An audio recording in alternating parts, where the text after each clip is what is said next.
All right, the basket set up here. About 15 feet away or so. Oh, hey, how you doing?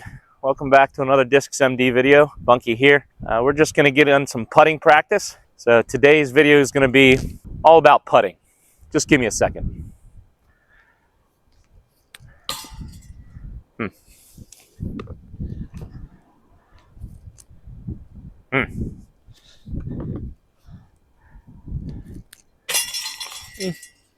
Not too.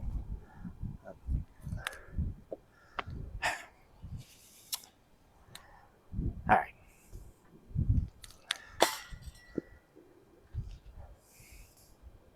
I don't even want to discuss it. Just roll the intro.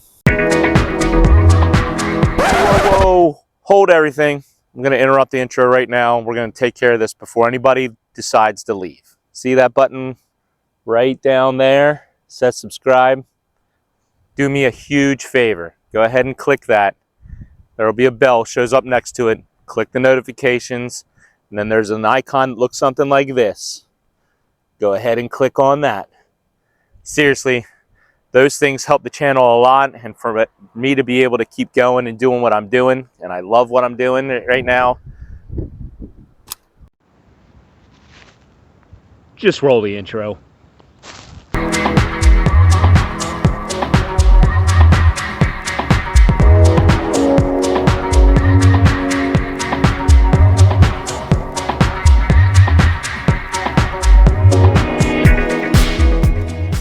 All right, y'all, just a quick video on putting. Got my new mic. Hope it was working well now and the sound is better. Putting is the most difficult aspect of pretty much everybody's game, and it requires, I would say, the most time to perfect. I've been thinking a lot about it, especially with tournament season coming up. Putting's pretty important on my to-do list. So Paul Yuleberry just put out a couple weeks ago his videos on putting. So if you haven't gone over to powerdga.com yet to sign up, the promotional price is up through the end of the month. So go over and do that. Again, not a sponsor, but I'm part of the academy and it's been great. Putting is unique, I think, just because it's so different from person to person. The way people putt, if you take 6, 7, 8, 9, 10 different pros, you might get 6, 7, 8, 9, 10 different ways to putt. And the reason for that is that we're all different, right? Our bodies all function differently. We all have different comfort levels. We all have different biomechanics. We all have different habits, right? Different heights, different sizes, whatever it is. There's so many variables that go into your putting stance, your putting routine, your putting delivery. So it's so individualized. It's hard to say, okay, Paul's put his putting course out. I'm going to mimic Paul's putting technique and I'm going to become a fantastic putter. While that may be the case, odds are that it's not going to be. What you're going to have to do is adapt what he does to your individual style and the way your body moves and works. So it's hard for us to just cut and paste when it comes to putting. But there are things that are consistent from person to person that I'm finding when people are talking about their putting. And I've boiled them down to 3 different categories, I guess we'll call them, that need to be present in everybody's putting stance and style. And they are, and I'll say them in a specific order, they are, it needs to be simple, it needs to be comfortable, and it needs to be consistent. And really I say them in that order because if your style is not simple or comfortable, it's not going to be consistent, right? So let's talk through just those 3 real quickly, and then I'll show you what I'm doing with my putting. It needs to be simple. And if you've been watching Robbie C, he's walking through changing his form, and he applies this to his drive, but I'm applying it to my putting stance. You need to quiet the noise, right? The more we have going on in our putting stance and our putting delivery, the more areas of opportunity to fail, right? So I need to keep the movement of my putt as simple as possible. Eliminate all non-necessary movements. An example for me is that I'm a bowler, or used to be a bowler. So my finished position in bowling is arm out, right? And that gives me my balance in bowling. Well, that's a variable that I need to take into consideration, because when I'm putting, if I want to throw my arm out, this throwing of my arm out is going to cause the momentum of my body to go in a different direction than I want it to go, right?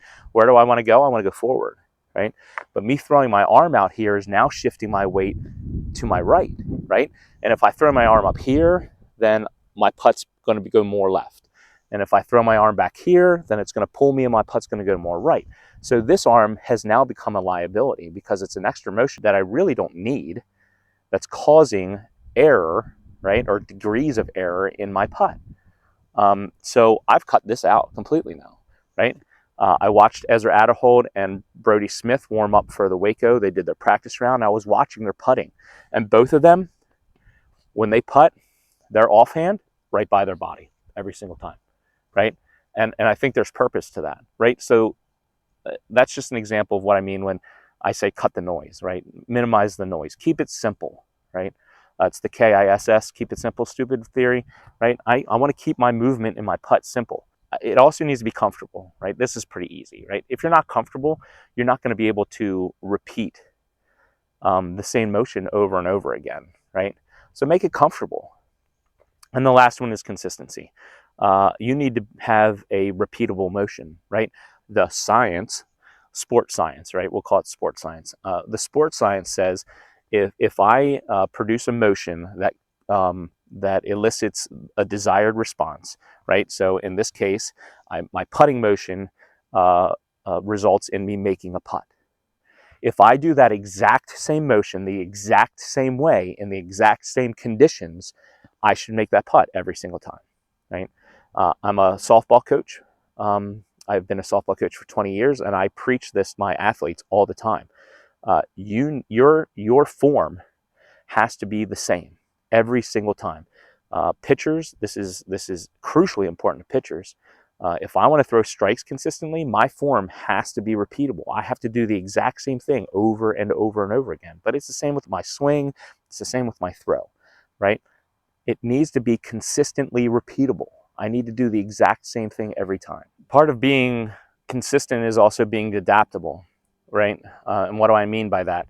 It means that my putting stance and style have to be consistent regardless how far away I am from the basket. Whether I'm 10 feet or 35 feet, I have to be consistent in my form, right? So there needs to be a way to adapt my form to allow me to generate more power in my form without changing my form too much or at all. Because if I need to putt differently from 15 feet than I do from 30 or 35 feet, which is as a circle, then I need to learn two different putting styles, which is absurd, right? So I need to just have one putting style and be able to adapt that putting style for less or more power. So those are the three elements of our putting that we really need to focus on. And how we get there is different person from person. You just need to figure out what works for you. And watch other people, right? I watch Paul, I watch Brody, I watch Ezra, I watch Calvin, and I take elements of all of them and try to use them and work on them and incorporate them into how I putt to make it my own, right? My own putting style. So I would encourage you to do the same thing, right? So what I'm going to do right now is I'm going to putt from about 15 feet and show you what I'm doing with my putting stance and my putting form now. Maybe talk through the first two and then throw three more just to give you an idea of what my putting stance looks like now and why I'm doing it. All right, so we're at 15 feet. Then the first thing I want to do is make sure that my stance is comfortable, right? I was standing all my weight on my front and sort of just balancing with my toe in the back and then rocking back and going forward. This form right now is not comfortable. So one of the takeaways that I took away from Paul's stance is a comfortable stance, right? And his is pretty comfortable. So I'm modifying it a little bit, but I'm now all on my entire back foot. It's turned a little bit. And to me, this is a comfortable stance, right? I can get into this and do this the same way every single time, right? So I've changed my stance. Again, I told you I've also quieted the noise. I'm not throwing my arm out anymore. I'm keeping it down. My motion is all about getting from here to the basket, right? So it's just, right? And that's center pole, center basket, right? So I just need to repeat that. If I repeat that same exact throw the same way, same stance, say I didn't repeat it the same way. I lessened up on my power on that one, right? So I need to get my power the same, right? It's all about being consistent, right? Every single time. So I'm just going to throw these last three and focus on being consistent. 2 pumps. Center pole, center chain. 2 pumps. Center pole, center chain. And the last one, same thing. 2 pumps. Center pole, center chain. So those last three, you know, I repeated the almost, and I know we're not robots, right? But I repeated almost the same. They felt the exact same way. The disc is coming out of my hand the same way. So I hope you find this useful. I'm finding it really useful. I'm becoming much more consistent. I'm finding in my putting practices using this method. And again, keeping it simple, keeping it comfortable, and keeping it consistent. So if you like these types of videos, I know this is shorter than the last couple that I've done. If you like these types of videos, go ahead and comment below, and I can do more of them. Tell me what you want to see. I'm not a coach, right? I don't pretend to be a coach. What I'm doing right now is telling you what I'm teaching myself, and if it's useful to you, awesome. So as I get better, I'll put stuff like this out, letting you know what I'm doing and what's working for me, and you know, maybe that'll help you guys out too. So, but until the next video, enjoy the journey.